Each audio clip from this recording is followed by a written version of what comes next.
Hey everybody, it's Mark, Mr. Bookaboo, and I'm back with another Lego City update. It's been a little bit slow the last week or so. Halloween was big here. Had a huge turnout with the kids, which always makes me excited. That's awesome. Had a lot of trick-or-treaters. It was a lot of fun. But I got settled from the dust of Halloween, and now I'm slowly getting back into it, starting to build in the city. I haven't done a whole lot, but the thing that I did, I'm really excited to share with you because I figured out something that's been bothering me for a really long time. And it's a I'm using a little bit of trickery, optical illusions to accomplish a pretty neat little feature. I'm going to show you that in just a minute. But as you can see, I haven't been without building. We're getting ready for Christmas a little bit. This right here, this is the new Santa. I call him Maxi Figs. I don't know whatever Lego officially calls him, but this guy's super cute. He matches all the other Maxi Figs you see over my shoulder here. It's available now. Super cute if you're into the Maxi Figs at all or just the Christmas spirit. This guy's fun little build. It's kind of quick. It wasn't too difficult. Once you build like 3 or 4 of these things, you kind of get the gist of it. It's all kind of variations of a theme.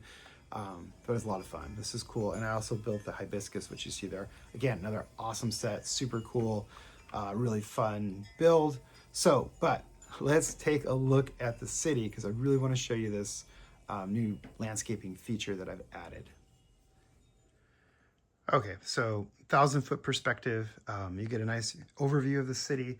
Mountains are back over here. I just added the old ones back for now. It really was kind of missing something. I really missed having those in that area here.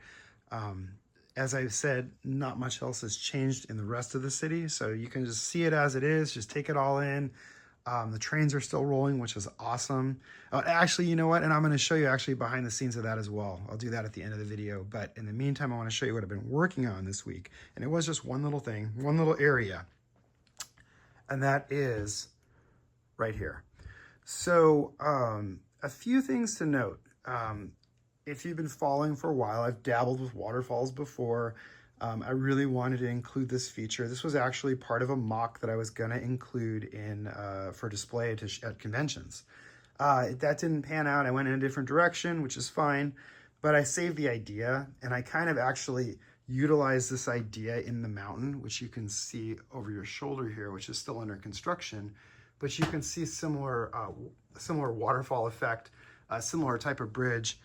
But I wanted to replicate that because I really like this design, and I think it adds so much to this area in particular with Hogsmeade Village.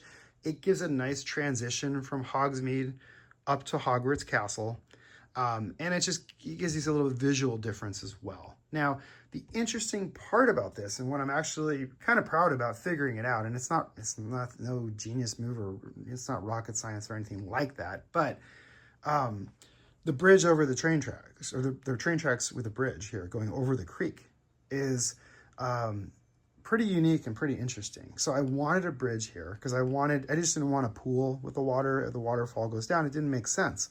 And with the dark lake over here, I started thinking, gosh, it'd be really great to get the waterfall effect here, which by the way is going to continue up, up the mountain a little ways here once I build that out.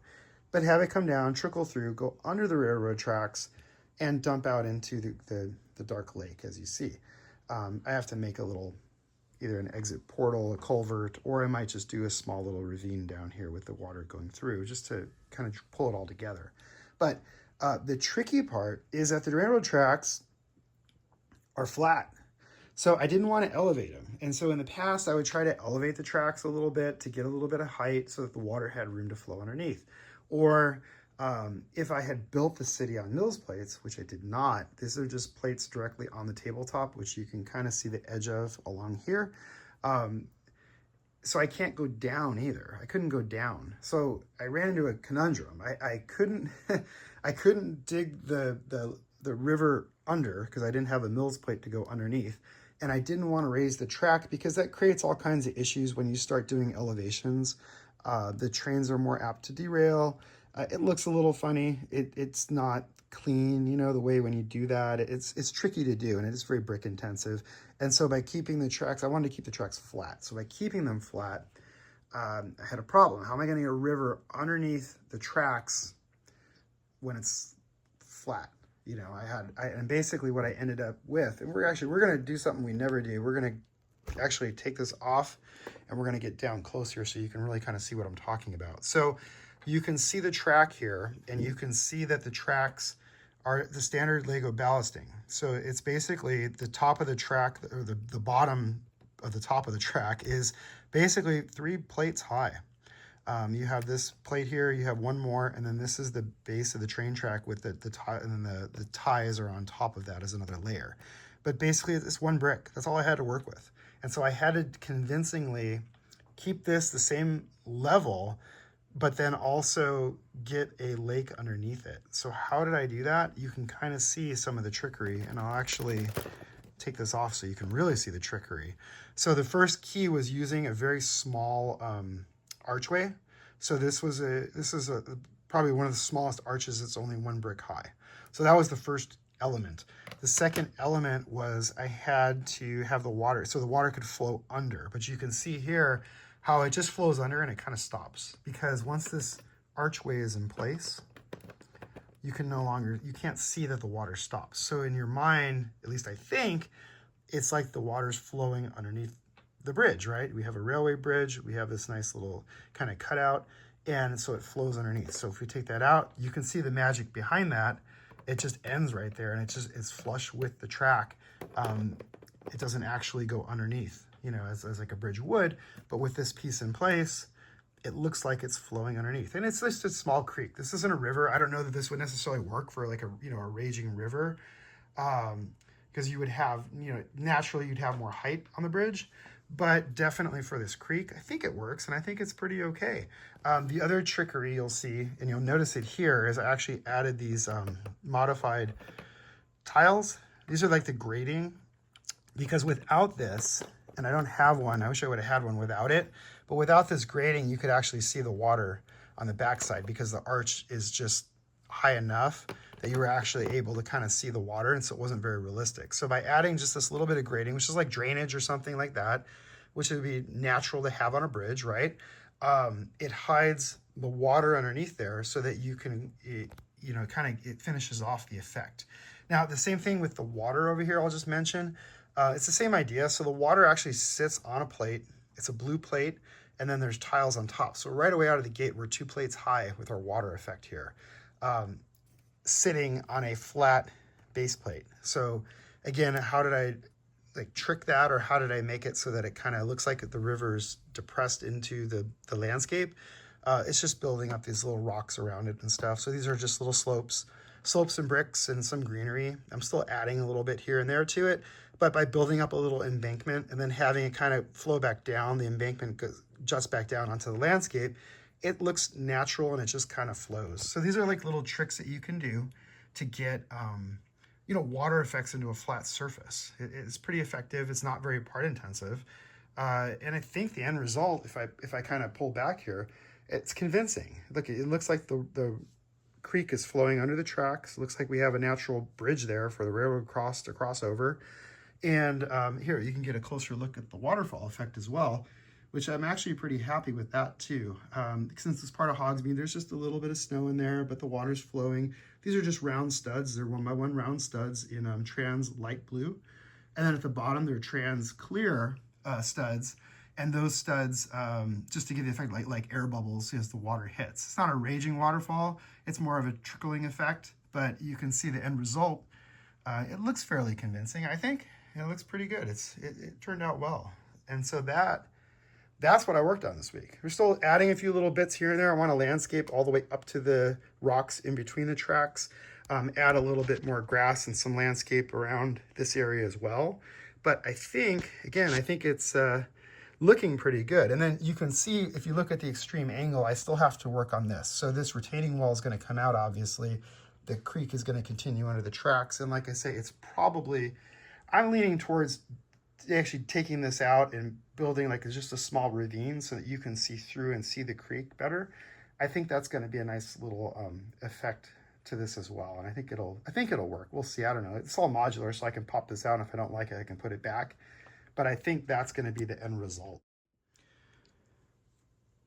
So again, taking a look at the 1,000-foot perspective, we'll just kind of get the high level here again of the city layout if you want to see that. You can see not a whole lot has changed, but things are slowly but surely getting there. The last thing I'm actually going to show you is actually pretty cool here. We're going to go on the back side because a few of you asked to see the back where the tracks actually go and where I'm actually building a staging yard. So this is kind of, I've taken you back here before, but it's kind of new because I've actually redesigned it a bit. And we're actually gonna, let's see here, we're gonna drop down a little bit so you can get a better view. So you can see the tracks. You can kind of see the tracks coming around the curve here. So this is the curve where we're underneath Hogwarts Castle right here, coming into this area. And then over here, we have the start of our staging yard. So this is our hidden staging. This will allow me to swap out trains. Right now, this siding is gigantic. I'm probably gonna break it up and put more switches in the middle here so that I can you know, have one train parked and another one to pull out. But basically, this is how the staging is going to look. And then we're also going to add a staging track on the far side of the track, of the inside loop as well. So again, we'll be able to stage out trains and run different rolling stock and things like that. Because right now I'm just running the same 2 trains over and over. And it gets, you know, it's fun, but it gets a little repetitive after a while. But my goal is to have basically 6 different trains staged back here, so that I can swap them out as needed and run different types of, you know, stuff through here. So that's going to be the end result. But this is a great, when you raise a city, and if you have this access way in the back, this is a fantastic way to add a staging yard and have it, you know, have some operability with the trains or some flexibility without taking up too much real estate on the front side. Because as you can see, I mean, this is like almost a whole table worth of track here, and you would lose a lot of other landscaping opportunities. So just keep that in mind. If you do that, and if you do raise the city up, you can utilize the real estate underneath the city quite effectively to do some really cool stuff. And there you have it, another Lego City update. Kind of a small one, but also big ideas and processes going on. And so that's kind of the takeaway for this week is, even if you don't get a lot done, as long as you get a little bit done, it's okay. And some of those little things can actually be really big ideas. This started out as, you know, I really wanted to have this bridge in this creek. And I was thinking, well, how am I going to do it? And I just started kind of thinking about it, started tinkering with different parts. I had a bunch of prototypes on my build table here. And I started messing around with the elevations and stuff and figuring out, hey, you know, if I do this with the smaller arches, with you know, a little bit of rock work around it and a little bit of magic, you know, kind of trickery, I can make it work. And I think it worked pretty good. I don't know. Let me know in the comments. Let me know what you think about that idea.